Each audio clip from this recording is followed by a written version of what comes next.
Welcome to our program on Kardec Radio.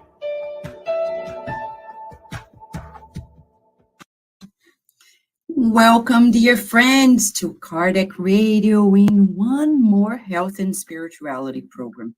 Did you know that's how we started Kardec Radio in 2011? With interviews with wonderful thinkers in this world who have these beautiful ideals and ideas that merge into the spiritist ideas as well. It's a beautiful thing to observe that the world is thinking what we're thinking about. Kardec was not the only one. You knew about it, right? Kardec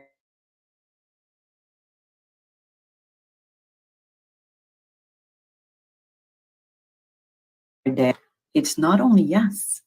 There are many researchers who were skeptics, and one of them is Dr. Moody Jr.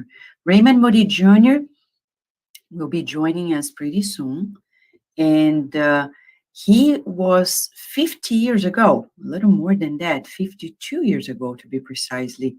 He was skeptic. He was an atheist, and doing research on near-death experiences, he found a new world. He has written 7 books, amongst them a bestseller, Life After Life. And you can find more information about him at lifeafterlife.com. If you go to the website, you're going to find a wealth of resources about him, his works, and much more, books, DVDs, courses. Fascinating. It's fascinating the much that he has been doing, and much in collaboration with other researchers as well. Yes, and we'll soon also have with us, joining our program later in December, one of his main collaborators, Lisa Smart, who wrote a fascinating book named Words at the Threshold. She researched on patients who are nearing death and open a new door for our understanding. And we are here at Kardec Radio preparing to receive Dr. Moody Jr. I can see he's here with us. And in a moment, we'll open to listen from here. It's been a while. The first time we met Dr. Moody Jr. was in 2006 in Maryland, when we were living in Maryland, and we organized an event with him and also Divaldo Franco. It was memorable. And later, we had the opportunity of interviewing him here at Kardec Radio. Before we had the video interviews, it was only audio.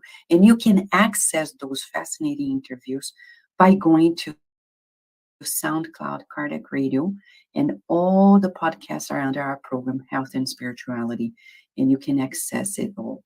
Dr. Moody Jr. has been researching near-death experiences ever since. He is considered the father of the research of near-death experiences.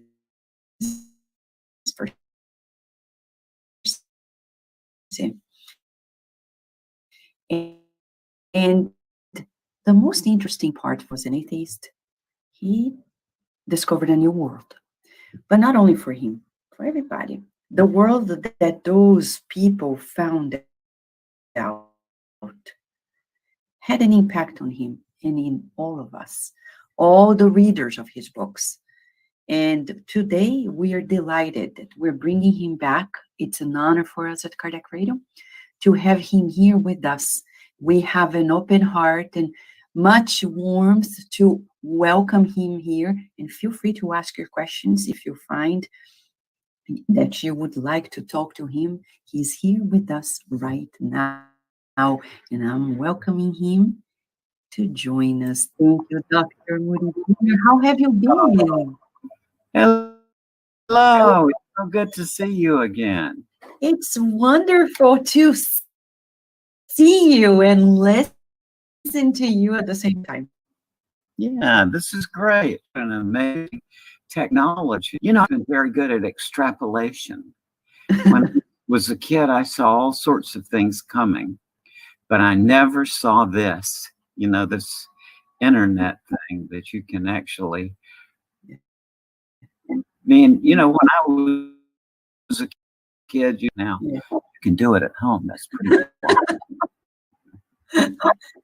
And now here we are. It seems that we are just seated in the same room together, and we're delighted to have you here and to see you striving during this pandemic. How has this pandemic been for you and your family, your loved ones?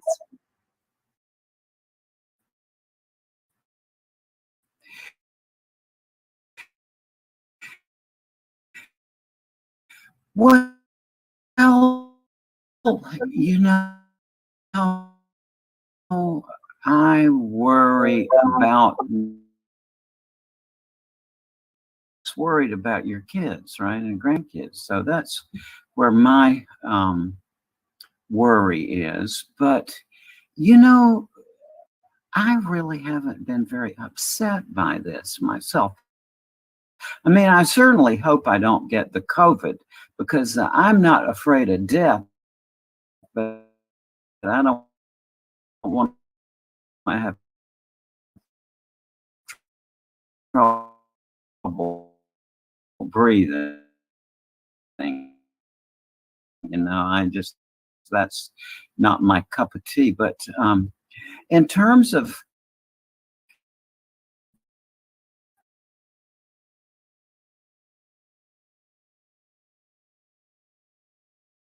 so what really surprises me about this is that it's taken so long to happen, not that it's going on. Yeah. Yeah, it's very challenging for Mhm. all of us, and as you know, children nowadays are challenged because of schools closing, distance learning experiences. Parents have been affected, all of us in general, and the task force would work first.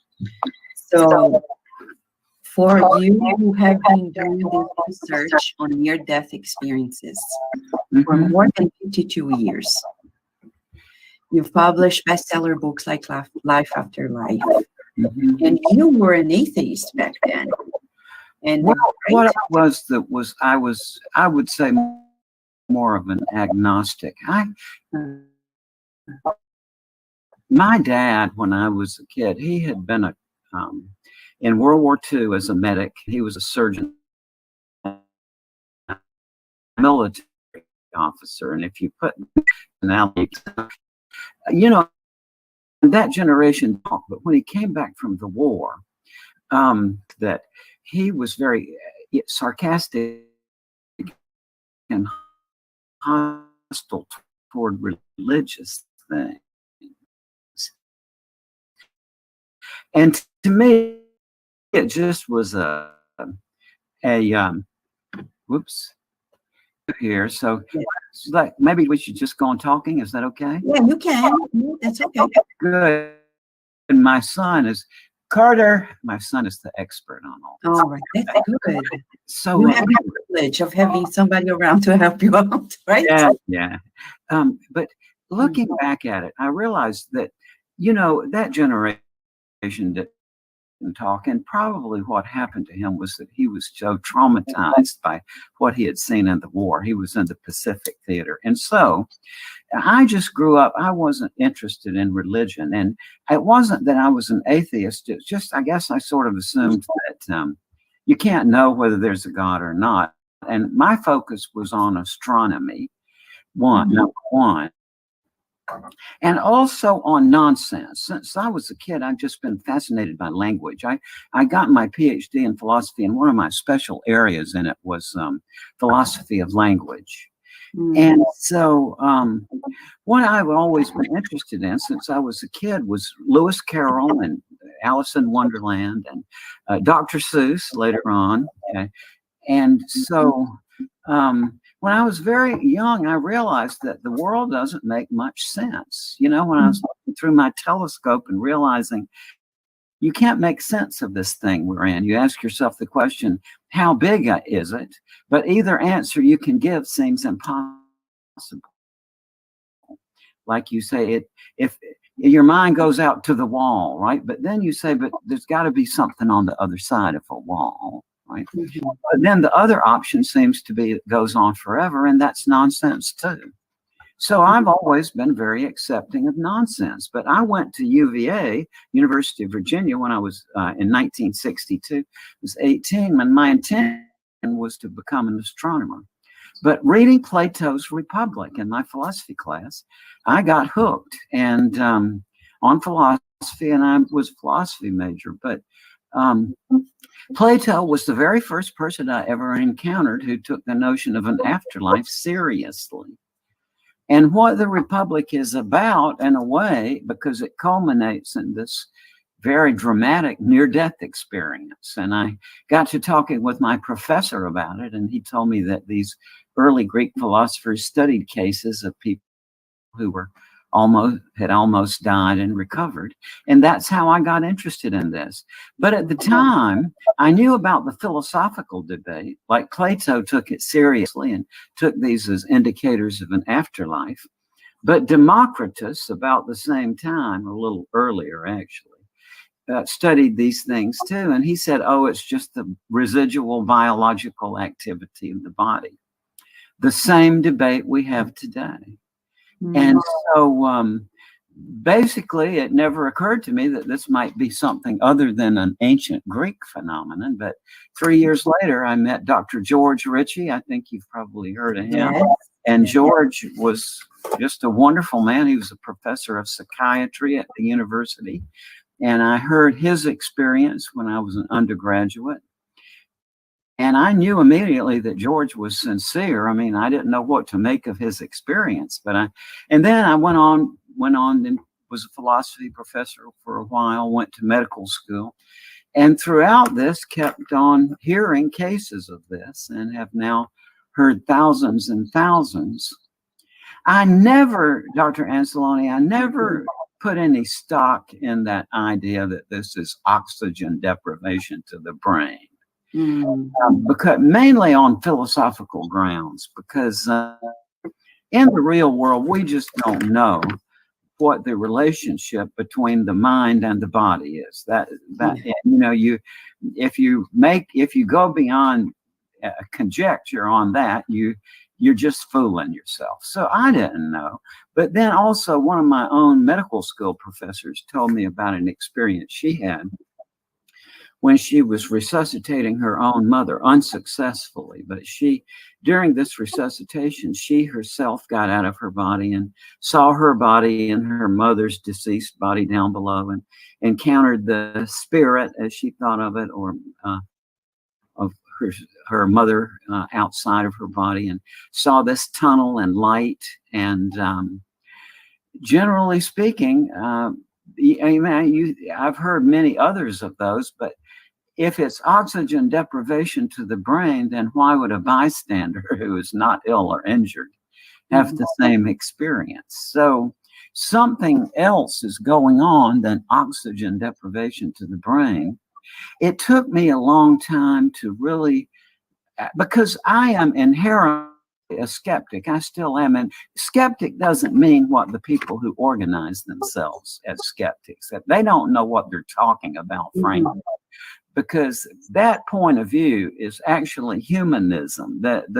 It's my impression of all these so-called skeptics that I've met over the years. They really haven't studied philosophy. They don't know what a skeptic is. The skeptic movement goes back to Pyrrho, who was about 30 years after Aristotle. And the skeptical philosophy is a spiritual practice as much as anything else. But the skeptics knew all about logic, which is the technique for generating conclusions, right? But what they said is, well, what if we go through the reasoning process, but we don't make the conclusion? So you see, it's an idea that you withhold a conclusion. That's the technique.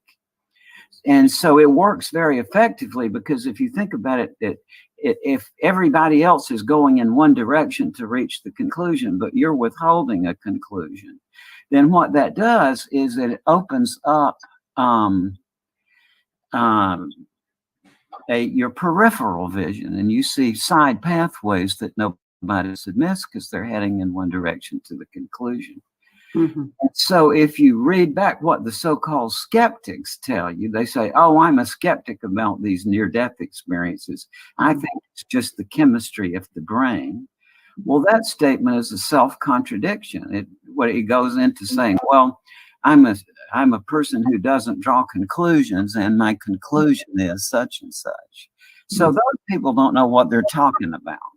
But my skepticism is more that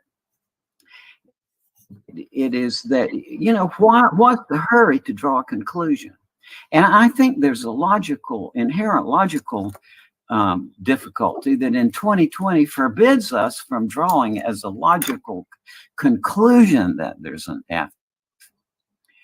But I've got to admit, and that in my own life process, I've reached the point I can't draw a logical conclusion, but I give up. I don't know what else to say. I have so many medical doctor friends, for example, who've had profound near-death experiences. And every one of these people I know, I would trust my life with them as a medical, I trust their medical judgment. And so it gets increasingly difficult to disagree with their unanimous opinion about what they experienced, that it was a reality. And also because I have so many physician friends who have empathically co-acted with their near-death experiences of their patients who've had near-death experiences. And it's like during the near-death experience of the patient, the doctor will have some interaction with it. And one that really sort of got to me some years ago was the case of an emergency room doctor who, while the patient was horribly injured in a car crash and his leg had to be amputated, and his wife was killed in an accident.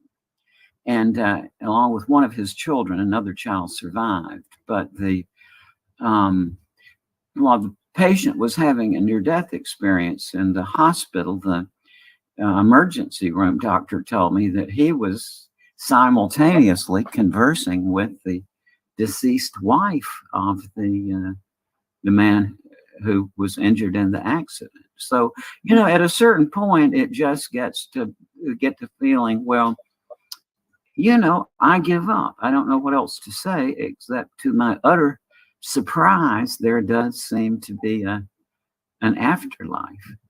That's so interesting. The whole rationale of how you're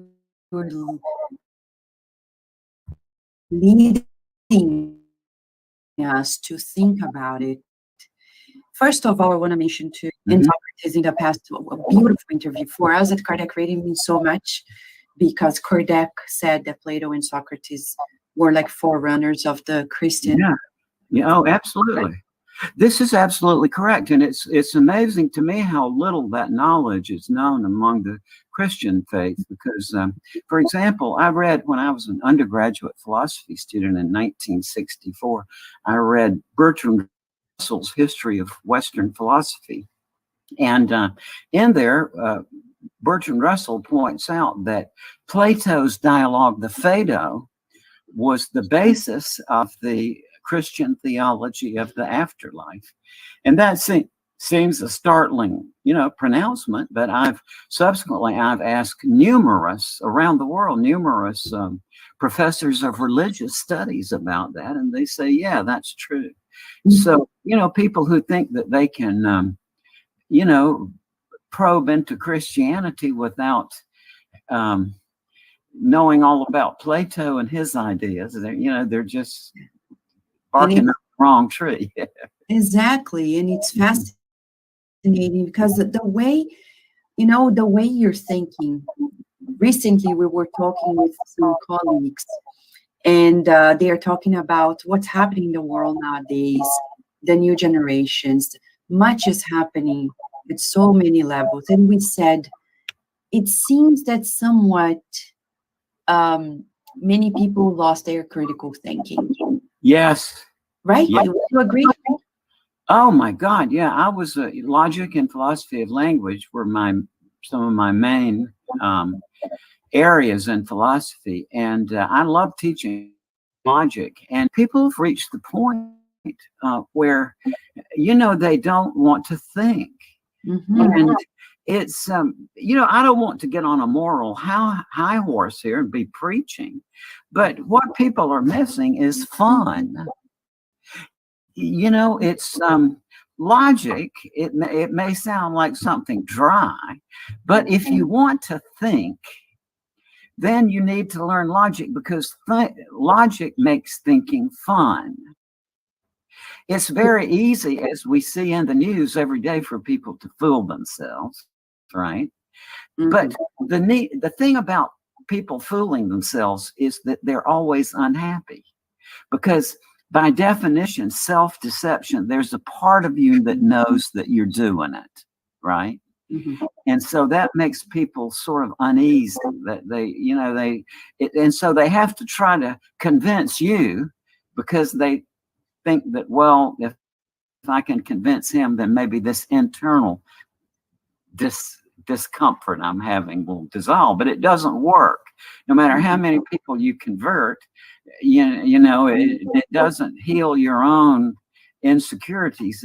But logic and thinking things through critically just makes inquiry a lot more fun. I can't say that in a way, I'm moral about it, because, you look about what's happened today and the lack of critical thinking. Oh my God, people just decide they want to say anything that a charismatic figure says, and that's not happiness. Look at those people on TV today. Yes. Are they happy? No, with the red hats and all, they're not happy. And it's not that critical thinking makes you happy. It's just that it number one, it is fun in itself. To me, there's no more fun in life than taking a very difficult problem and trying to work it out. By really going very strictly by the rules of reasoning, and then if you think it through, then what comes out of that process, if you try to cope with every objection and really think it through seriously, then what comes out on the other end, you can be more satisfied with, and then you have to put it to the public test, right? Yes. And yeah. I'm sorry to interrupt you, because you were talking about something. So nowadays there is a huge thing about fake news. Yeah. And you were talking about that, how people buy into that. Yeah. So easily, to the point that they don't believe the truth, even if 10,000 venues say the truth. They do. It's like it's immediate gratification, seems to me, at the base of the problem, that people want to sort of plug up a hole for the moment, and rather than looking at the whole structure. And something I really got to say too, that at the risk of sounding like a megalomaniac, I want to say that, and it's more as a sort of challenge, and this is a good group to do it with. I want to claim not to pat myself on the back or to propound a new belief system, but rather to try to get people to refute me. And that is that I claim that I have made a breakthrough in the genuine rational investigation of the afterlife question. And if I'm wrong, please, by all means, look at what I've worked out and see. And if you find a flaw in it, that would be wonderful, because then I would see the error in my own reasoning, right?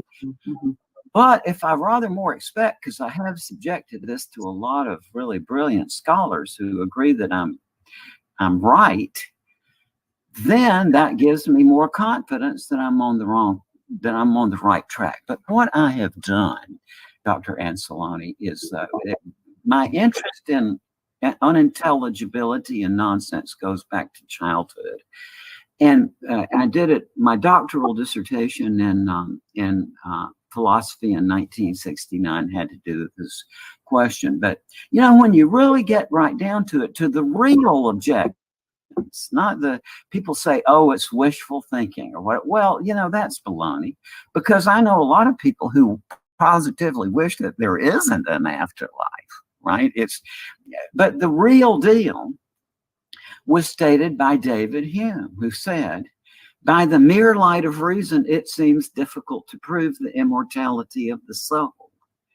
He said some new species of logic is required for that purpose, and some new faculties of the mind that they may enable us to comprehend that logic.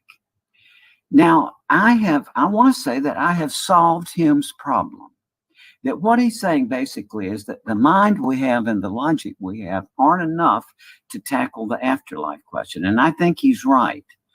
But what I've done is I've worked out a way around that. And the book that I've done, it was published recently by Llewellyn Press, and it's called Making Sense of Nonsense. It's based on a course that I taught for years at universities and all. I've had long experience teaching it. And it consists of text and exercises that people actually are printed in the book that you can actually go through. And what this does is that it takes you through a process where you see that you can think logically about things that don't make sense. And once you do, then how is this going to be related to the afterlife? I've realized a long time that the main problem that people with near-death experiences have is, as you know, ineffability, right? No matter how brilliant they are, no matter how many languages they speak, no matter how eloquent they are, they say, I just can't describe it to you. There are no words. Right? And I realized a long time ago, back in the 70s, that you can fix that there's a way of preparing your mind in advance so that subsequently, when you have a near-death experience, that will enable you to talk about it in an entirely new way. And I'm happy to say it has worked already once. I've been doing these seminars on nonsense and university courses on nonsense for many decades. And a few years back, a man who's an eminent artist and scientist took one of my seminars, and then a couple of years later, he developed H1N1, almost died. He was in the hospital for 60 days. He lost his leg to gangrene. He had 3 cardiac arrests and several near-death experiences. And during he was telling me about this, and his voice was very weak. You know, he'd been through a terrible ordeal. But in the midst of this, his voice changed tone, and he said, and Raymond, he said, and when I was over there, he said, my mind went back to the seminar on nonsense. And he said, and I realized that what you're saying is true, that you can't comprehend how that world is connected to this world unless you take the unintelligibility axis into account. That's plainly a way a physicist would talk about it. But what I'm saying is, you know, people should take seriously the fact that Dr. Seuss, and I'm glad you're sitting down, has sold 600 million books around the world. Now, what does that tell you? And look at Lewis Carroll, Through the Looking Glass, and Alice in Wonderland. And you're too young to remember, but I remember from childhood about doo-wop songs, which is sha-na-na-na-na, sha-na-na, which is a combination of nonsense used as the harmony or main line with intelligible parts, with the same structure as ancient shaman songs that enabled people to project their souls or minds over to the other side.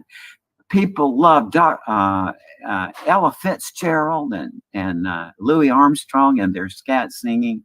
People love playground rhymes from childhood. And so nonsense is a very powerful domain of language. So which let me has great spiritual connections as well. Yeah, and that's one of our questions, because to the listeners here, just go to Life After Life or Amazon.com and you can grab a hold of the book, Making Sense of Nonsense, the logical bridge between science and spirituality. It's amazing how you make this connection. I don't think I've ever read anybody making a connection. That's right. And it's because what I think, if I look back on all of the things I've discovered in my life, I think the main thing that I've discovered, and it's kind of shaped all the other things I've done, is that I've discovered a sort of cognitive flaw in our basic architecture of the way we think about things. And it has to do with the fact that, number one, people love nonsense. That's the fact. Think of playground rhymes, of nursery rhymes, of Dr. Seuss, of Lewis Carroll, and also of the many spiritual applications of it. Glossolalia in the Christian tradition, in the Zen Buddhism, the koans, what is the sound of one hand clapping, and so on. And so that's one set of facts. But the other fact is people don't like the word nonsense. It's a pejorative. And for many people, this is just too high a hurdle to get by, incredibly. But I know from my experience with the Kardec folks that this is a group that could get it, so that's why I'm saying, try this book out and see what you think, and let me know, because if there's a flaw in it, then I want to know what it is. But I've presented this reasoning to the most brilliant people I've ever known in my life, none of whom had any interest in the afterlife. Professors of logic and physics and engineering and business, psychology. And, I asked them to evaluate this very critically. And what people have come back and said is, this is, that it's valid, that we can. Now, how does this relate to the near-death experience, for example? Well, when Lincoln was president, I think I read this when I was a kid in Carl Sandburg's biography. I think it's where I came across this. When Lincoln was president, he was in a very formal state ceremony. I forgot what it was all about. But his part in the ceremony called for him to mount a horse and to lead the procession away from this place. But when Lincoln got up on the horse picked its own back hoof up and got it caught in the stirrup. So the horse was, jumping around, and everybody in the crowd was just shocked into silence, like, oh, poor Mr. Lincoln, it's how embarrassing, So. But Lincoln just looked down at the horse and he said, well, if you're getting on, I'm getting off. And everybody just burst into laughter because, that's nonsensical to say that a horse can get on its own back by putting a hoof in the stirrup and climbing aboard. But nonetheless, it raises a very vivid image in your mind, right? And that's not what nonsense can do with us. Now, let's think of the near-death experience. What are the main things that people say? Number one, they say, I don't have any words for it. This is far beyond my power of words. And number two, that it was not in time, right? People say, I saw everything I'd ever done in my life in a panorama, but no time passed, right? And they also say that it doesn't occur in the space like we experience here, that it's a non-spatial experience, okay? And so then what people say is that the best I can say is that I got out of my body, I went through a tunnel into a light, I met my deceased relatives, I saw my life pass in review, I returned to my body and came back to life. That's a travel narrative, isn't it? Yeah. Well, the way we understand the meaning of a travel narrative is the concepts of time and space. See, so the accounts we have of near-death experiences are analogous to that joke that Lincoln said, right? They're saying something that really doesn't make any sense, but nonetheless it makes sense. And that's all right. You see, in science, nonsense is a placeholder. That is, it's something we hold on to in the expectation that eventually we're going to figure it out. In science, I guess the main thing now is, well, the two most powerful explanatory theories ever are, number one, the general theory of relativity, and number two, the quantum theory, right? But the difficulty is, as you can ask any physicist about this, it's that when you combine the two sets of equations, you get nonsense. Right? That's the sticking point right now. That wonderful Japanese-American physics professor from NYU, I forgot his name. Oh my goodness. He was pointing this out on one of his documentaries recently. He's just such a great guy. You would recognize him if I just can't think of his name. But you know, this is what physicists say. Now, go back in your mind to 1915 and be a very articulate and well-educated person in 1915, okay? And now listen to the following three sentences. Sentence number one: all four of Ethel's grandparents perished and were lost in a shipwreck long before her mother and father were born, right? That is totally unintelligible in 1915. Right? Just makes no sense. But now add the subsequent knowledge of the role of DNA in heredity, the development of gene transplant, you know, gene engineering, and genetic engineering, cloning.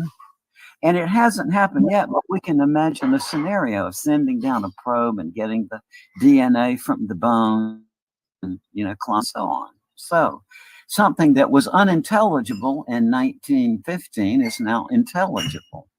Or listen to this from the perspective of somebody in 1915. Two women got married to each other at City Hall yesterday. Unintelligible. Now it's the law of the land. Or listen to this one. I watched a movie on my phone this morning. See, so unintelligibility is a changeable thing. So in 2020, the concept of life after death is unintelligible, and it's to acknowledge that is the first thing we need to do to get to an eventual proof. But what I'm saying, and I'm quite confident about this, which is, you know, I mean, because I've worked on it so long, but we now have a method. We can solve Hume's problem. We have a new logic that it not one to replace the one we have, but a new logic of principles that and tell us what to do when we come up against something that's unintelligible. It's so interesting. I learned from teaching this to many students. What they say is that these exercises open up faculties of your mind that you didn't know you had. And that's the thing I want to ask you about, because we in Spiritism, since Kardec's time, the literature we have been facing, especially the one that came through this medium here, Chico Xavier, I have the picture behind him. He, such a prolific psychographer, almost 500 books, and the language in those books, so fascinating, but so high up that for many people, it may seem unintelligible. So being a neuroscientist, I have this question because we know that there's so much potential to be unfolded in the future of humanity. So would you say, based on what you're talking about, nonsense, the base is the nature of nonsense, as you write in your first chapter, being that it's something that is unintelligible maybe now. Yes. like in the Bible, if I go back to Jesus' time, some of the things like the camel in the needle, it's like for Yeah. us today doesn't make any sense. That's right. That's Right? right. Would you say Absolutely. that in the future we will potentially gravitate to understand more about studies like yours, life after life? I am absolutely sure of it. I don't know the time scale.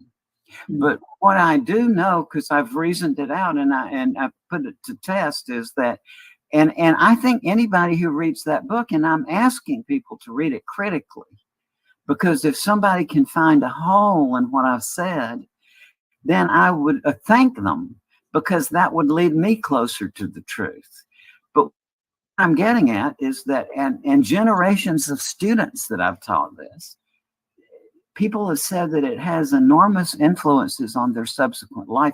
It's not the only implication of this book that, that a new way of studying the afterlife. It has implications for advertising, for example, and for psychology, for medicine.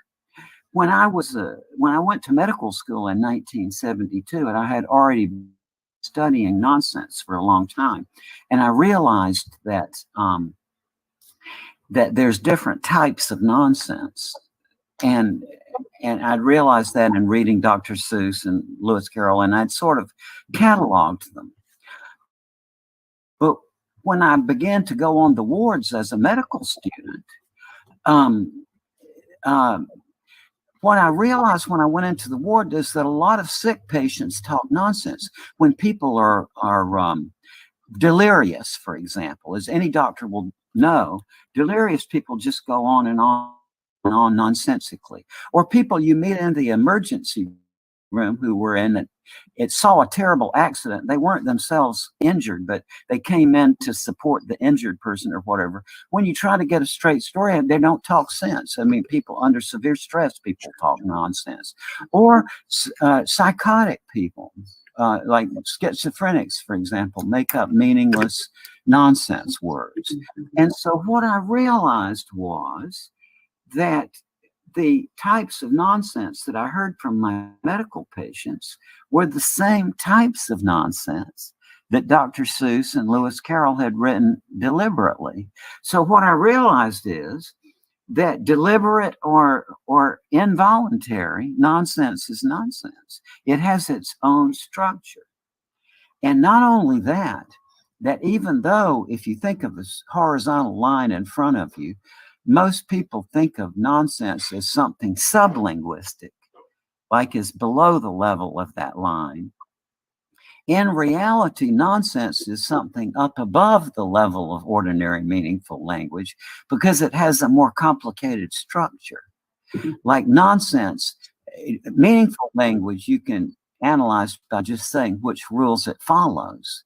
If you try to analyze nonsense, you have to take into account not just which rules it follows, but which rules it breaks. So that's why nonsense is a more complicated form of language than ordinary meaningful language. And I think that's why it has played such a big role in the spiritual traditions of humankind. I have tried glossolalia myself. I have not in the context of a religious ceremony. Glossolalia consists of nonsense syllables drawn from the speaker's own language and put together without any grammatical form or any meaningful combinations, associated more with the Pentecostal faiths and so on. But what I found from my own self-experimentation is that you don't need to be in a religious ceremony to do it. All you need to do is just to eliminate your inhibitions and let yourself do it spontaneously. And you don't need an ecstatic state of consciousness to start it. However, what I found is that if you continue it a little while, you do get into a really fascinating ecstatic state of consciousness. So, and the same for koans. That's why, the point of a koan is to just try to approach an illogical or nonsensical question by logic. And what that eventually does is that it flips you out of the entirely logical mode of consciousness into another state. So where is mediumship in that? When you're talking about that, where is mediumship in that? Dr. Anseloni, I got to admit, on mediumship, I just don't know. I just No. don't. I have some friends who are mediums and so on, and so I don't know. For example, if you know Suzanne Giesman, yeah, and it's like Suzanne. All right, she was on in the National Security Agency. I think she was the first woman to command a U.S. naval vessel in sea. And she just some years back began to hear from dead people. And so she went down to Florida, and she's now a medium. And so I asked Suzanne one time, I said, Suzanne, what did your people in the national security apparatus, what did your friends in the national security think when you told them that you were talking to dead people? And she leaned forward and she said, they were fascinated. Right? And I am too, but I don't know. Okay, that's okay. Because One thing I do know is that something that may seem nonsensical in one context can later on become sensical. Yeah, exactly. Yeah, and that's exactly why we're asking you, because to some people it may sound nonsensical. For example, when I see somebody who has no school whatsoever, and like this medium in Brazil, Chico Xavier, who was so not only a humanitarian but a unique medium, and he wrote these books with deep knowledge, foreseeing even advancements in science. And then you think, for many people at the time, you're like, but science hasn't said this yet. And some were skeptical until science proved so many things. Like, for example, for me as a neuroscientist, he wrote a book in 1958 that says that the neurons can renew themselves. Back then, it wasn't this way until 2002, when Fred Gage in California proved it for the first time, that it's a possibility in aging brains. So then you say, where did that come from? Yeah. And the whole thing of creativity. And, to me, creativity in itself is a paranormal phenomenon. I mean, where does that come from? In the ancient Greeks, they thought of creativity as a contact with the muse, right? And in reality, modern day artists say the same thing. I mean, I've talked to so many artists who say, this doesn't come from inside of me. They will point up above themselves and say, I have that same experience in my writing and so on. I'm a comedian for a while. I don't know if you know that, but it's like you just open yourself up and all this stuff comes through from somewhere else. Yes. And so I think that let me tell you a story that this is one of the most meaningful spiritual events in my life. I have this wonderful son, Carter, and Carter is now 22, and we adopted him at birth from Kerrville, Texas. He's Mexican-American by heritage. And we had been praying that God would send us just the right adoptive situation. So we met this wonderful family from Kerrville in April of 98. And we went down there and made a bond with them. And then we were there for the birth. And my wife, Cheryl, was the first person to hold Carter when he was delivered. And so then, the baby stays in the hospital for 3 days is the norm. And so on the third day, Carter was born July 20th, 1998. And so on the day that he was released from the hospital, my wife and Carter in his little baby seat and I went to a local restaurant there in Kerrville with the birth family, Carter's birth mother and her parents, right? So we were all sitting there in the restaurant and having lunch. And the gist of the conversation was that Carter will always know of his birth family And then the fullness of time, we'll be getting back together and so on. And so in the midst of this conversation, I looked up and there was a placard on the wall that had a nonsensical message on it. And this was what the message said: closed. I have gone out to find myself. If I should arrive before I return, please hold me till I come back. Now think about that. 11 years later, it happened just like that. The whole family came and stayed a week with us, and Carter got to know his birth family. So you see, what that indicates to me is that nonsense can be a kind of interdimensional form of communication, right? It's like you're decoding a message. Yes, yeah. But the placard was nonsense. It's nonsense to say closed. I've gone out to return to find myself. If I should, arrive before I return, please hold me till I come back. That's nonsense. But it was exactly the situation we were in. We were talking about how Carter is now our baby and we're going to raise him, but he'll always know about his birth family, and the fullness of time we'll get back together. And it's exactly what happened. But I bet a lot of people listening to this have had that same kind of experience. Mm-hmm. Something that was nonsensical in one framework, later on they realized that it made perfect sense. Yeah.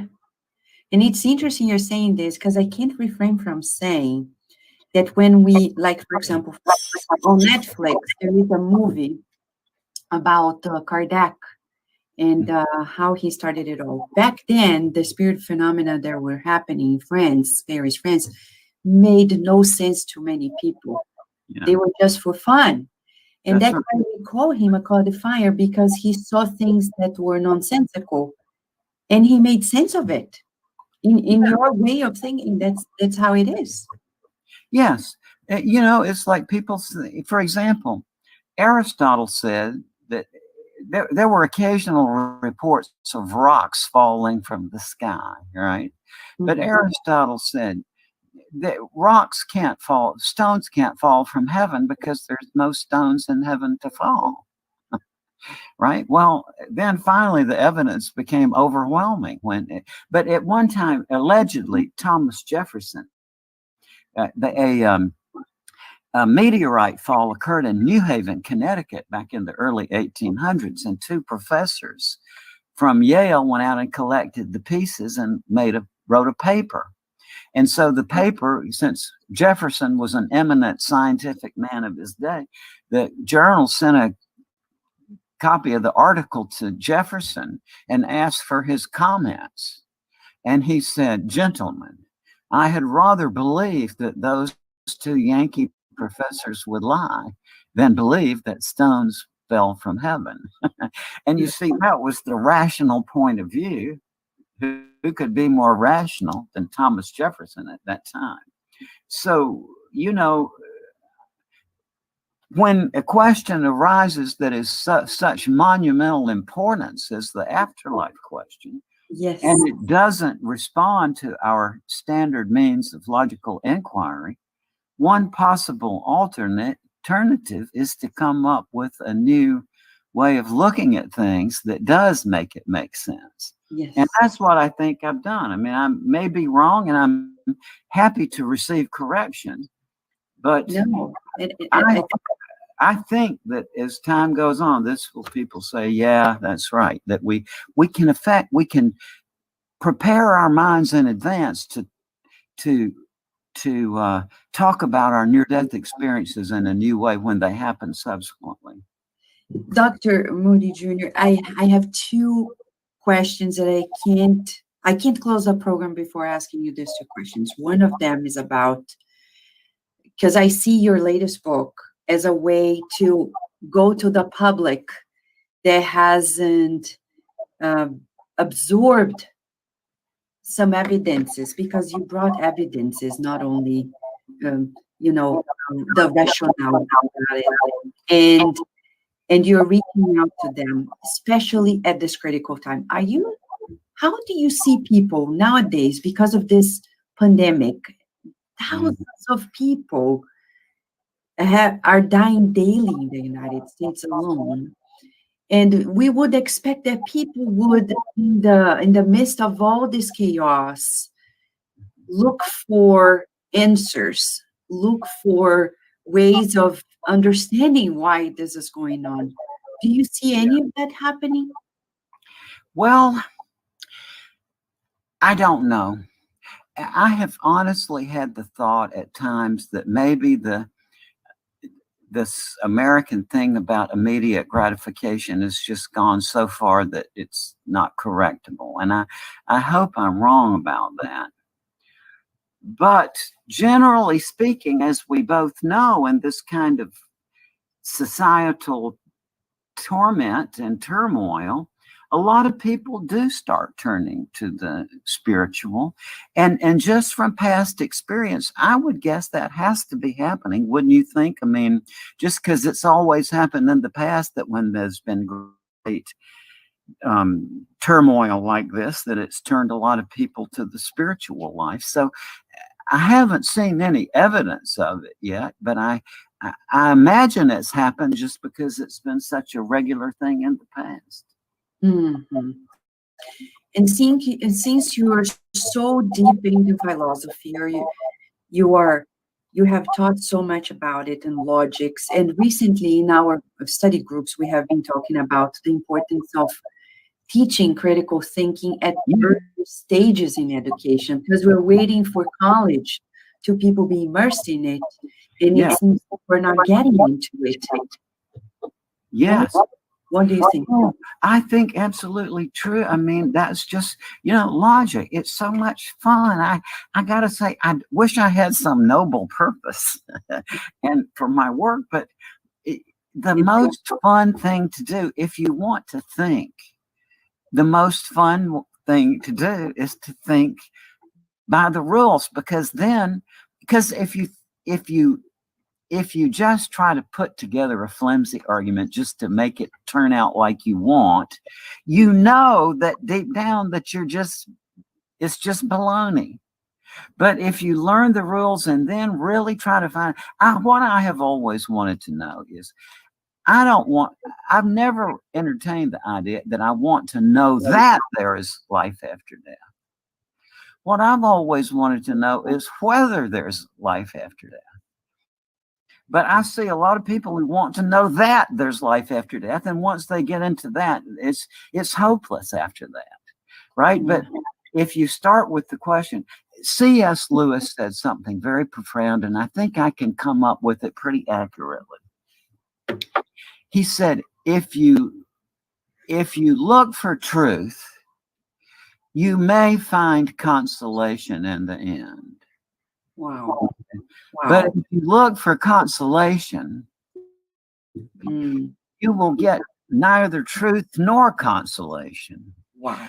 But only trivialities at first and despair in the end. And I think that's true. Look at society now. All these people who are under the influence of a charismatic figure, a personality cult, Yeah. Very dangerous. Very dangerous. Very dangerous. Very dangerous. We are at the edge of a very critical moment in our nation, but we hope for the best. And we think that at the basis of it all is the major educational gap. Probably when we're not teaching soon enough critical thinking to our children, we wait too long, and many of them don't go into college to actually. That's right. Access. And I think the way to do it is to make it fun. You can make critical thinking fun. I've done it. That's my students always loved my logic courses because you don't have to be dry about it. It's fun. I can see you writing these books for children, because when you say thinking is fun, I can see like the cover page of this book by you to children, because that's what we need.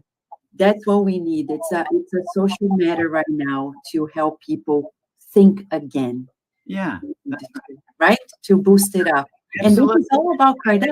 Kardec used to say, if we don't reason our faith, blind faith doesn't go anywhere. That's right. And you know, Socrates said, the unexamined life is not worth living. And then, you know, that's just so obviously true, isn't it? It's Yes, like, it is. I've noticed that, and I'm sure you too in your own process have noticed that when people get to be about 50 years old, they naturally start wondering about who was this Plato guy and Socrates. You know, it's like when you're a kid, you may say, oh, that's abstract or whatever, but it's just a developmental phase that people go through about the age of 50 or 60. This naturally awakens in them. They want to know about these origins. And I have this wonderful friend who's a general in the Air Force and a cardiologist and um, just I think a PhD in organic chemistry. I mean, I was with him around his 50th birthday, and we were talking about our background. And I said, well, I studied philosophy, and my friend just said, you know, I wish so much I'd studied philosophy. And people do that when they're about 50 or 60. And so, but now that's dropped out of the curriculum, right? We've abandoned the classical education model, but those people who are deprived of that now may feel good because, oh, I don't have to learn all that stuff. But when they get 50, they're going to be so angry at the college for not telling them all this stuff. Yes, I agree with you. And you know, this book, Making Sense of Nonsense, is fascinating. We would recommend to the public. As you say, it's not only about thinking critically about what you've put together, but you write it so well. And it's such a delight to hear you because people can get the in the audiobook format as well, Okay. right?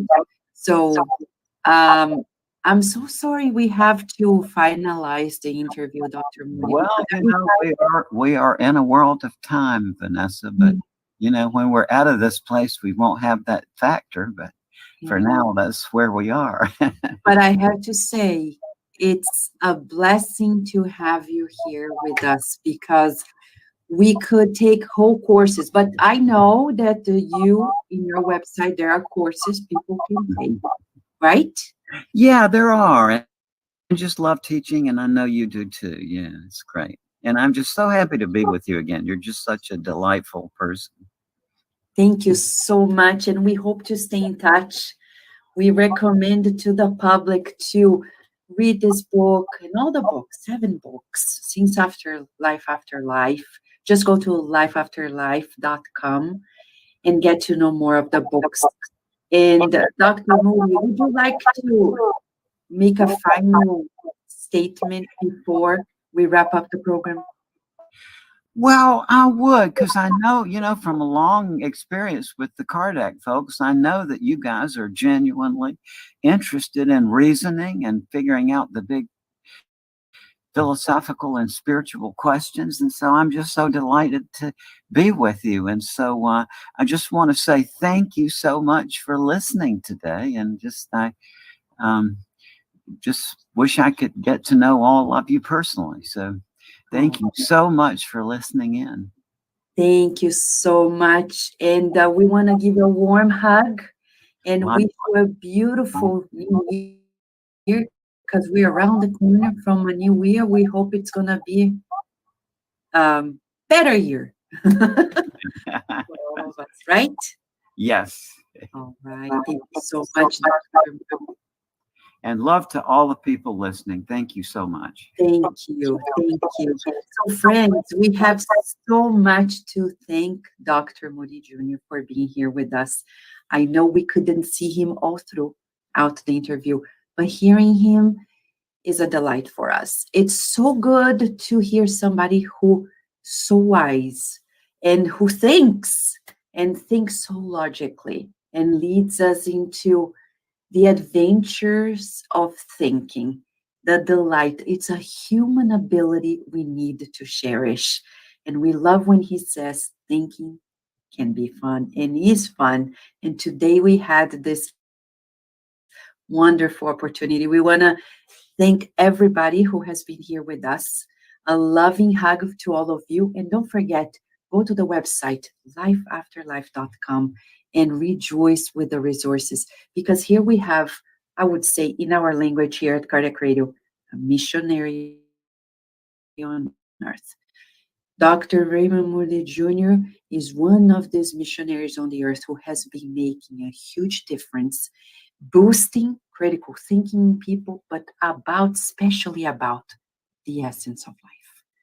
And we would say there's so much to learn. He has courses as well.